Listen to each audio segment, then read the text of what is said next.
Est-ce que j'ai une anecdote personnelle? Un tournage de court-métrage assez rigolo, où on avait suivi des cours plus ou moins de cinéma et on avait tourné à l'intérieur de la médiathèque et pendant que les usagers étaient là, ce qui a donné un résultat assez rigolo et qui a fait que j'ai rencontré des gens qui sont devenus des amis très proches. J'y croise des amis régulièrement parce qu'il y a des gens que je connais. J'y ai rencontré certains conseillers à force de demander des conseils et autres. Alors là, je vais relater une petite anecdote qui m'est arrivée il y a quelques années. Pour des raisons personnelles et professionnelles, je n'étais pas allé à la bibliothèque pendant 2 ou 3 mois, ce qui est excessif pour moi. Un jour, donc, j'arrive 2 ou 3 mois après, et je vois Bernard s'avancer vers moi, un bibliothécaire, en me disant « Ah, monsieur Arbib, je suis content de vous voir. » Alors je dis « Ah bon, mais pourquoi ?» Il me dit « Parce que je croyais que vous étiez mort. » Et en fait, il y avait un monsieur qui s'appelait Norbert Habib, et non pas Norbert Arbib, un usager qui était décédé, et il croyait que c'était moi qui étais décédé. J'étais tellement content d'être en vie à ce moment-là. Je l'aurais presque embrassé, mais je pense pas qu'il aurait accepté. Jean, t'as une anecdote? Oui, la découverte d'une autre bibliothèque. La découverte d'une autre bibliothèque? Oui. Laquelle? La bibliothèque... Du Chat-Perché? Oui, voilà, ça. Ça, c'était bien? Oui.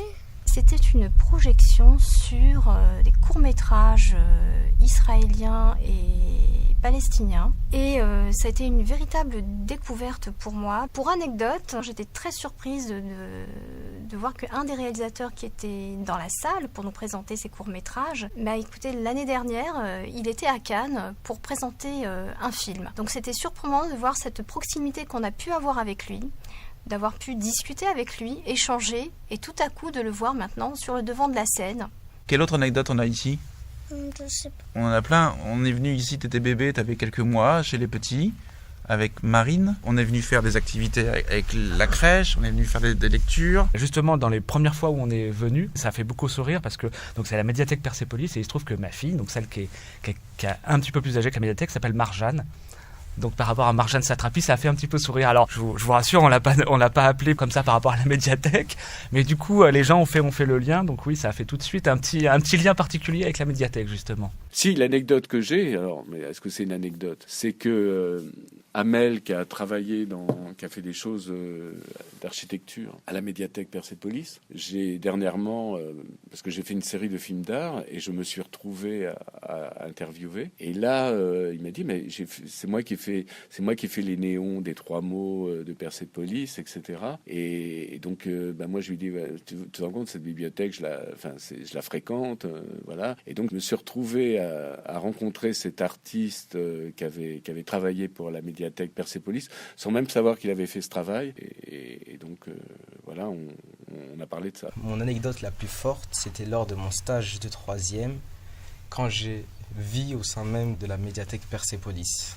Il y a eu des expositions à la médiathèque qui m'ont intéressé. Je me rappelle d'une, mais je me rappelle plus du nom de l'artiste. C'était un artiste odonien qui avait exposé des croquis du vieux Saint-Ouen tels qu'ils étaient et des œuvres qui datent de la guerre. C'était très bien. Il y a eu d'autres expositions comme ça sur les affiches qui avaient été très bien également, sur des affiches ou sur des super-héros, des choses comme ça, qui concernaient le domaine de la bande dessinée. L'expérience que j'ai eue avec Persépolis, c'est un atelier lecture avec Marc Roger. C'était pour le centenaire de la guerre de 14-18. Donc c'était vraiment une expérience de lecture et moi je sais que l'un de mes gros défauts, même quand j'intervenais en tant qu'enseignant à la fac, etc., c'est que je donne toujours l'impression de lire trop vite. Donc j'ai appris à respirer un peu, à lire moins vite. Je prends le temps d'être dans le texte, de respirer le texte. Et ça m'a vraiment appris. Puis après, c'était une expérience commune, puisqu'il y avait des lectrices, on a mis en scène, on a présenté cette lecture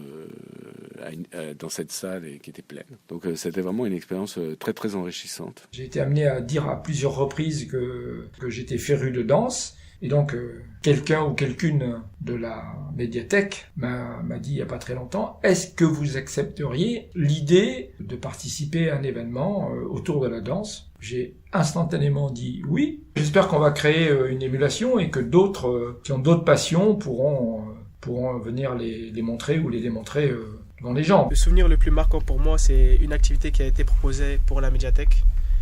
C'était Donjons et Dragons, Au début, avec un ami, on voulait pas du tout y participer, mais comme il recherchait des joueurs, on s'est dit pourquoi pas, et finalement, on a passé un super moment et c'était cool. D'ailleurs, on aimerait bien qu'il y ait plus souvent ce genre d'animation et plusieurs activités. Moi, une fois, je suis allé au rayon musique.